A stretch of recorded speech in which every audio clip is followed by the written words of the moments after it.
For Katie Fair, because of her cerebral palsy, moving away from home was a harder choice than for most. So I was at first afraid to live by myself because I didn't know how independent I could be. This newfound independence comes in large part as a result of how accessible her living arrangements and the MSU campus are to her specific needs. Like, this apartment is more accessible than my own house. Her apartment comes with modifications to her kitchen, bathroom, and other rooms, and the university is pretty accessible to those with disabilities. Still, there are some areas off limits to Katie. There's certain buildings that are actually marked on an MSU map that I can not get into. The university may make things easier for those with disabilities, but once they step off campus and into the community, accessibility is oftentimes limited. East Lansing is a little harder to get around because they don't have the door on the buttons.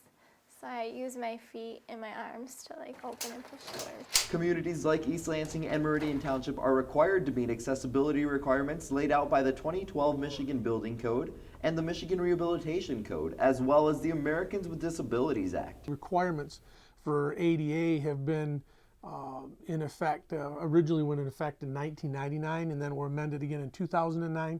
So those amendments and the requirements for barrier-free accessibility have been in place since. Some of the adaptations made to public buildings include ramps, elevators, and handicap bathroom stalls, all of which are reviewed at the time of the building permit submittal.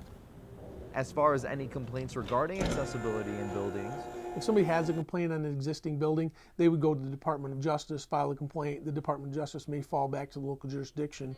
While not every public space offers the same level of accessibility, there are requirements when it comes to making public spaces and certain housing accessible to those with disabilities. In Meridian Township, Miguel Martinez-Valle, Home TV.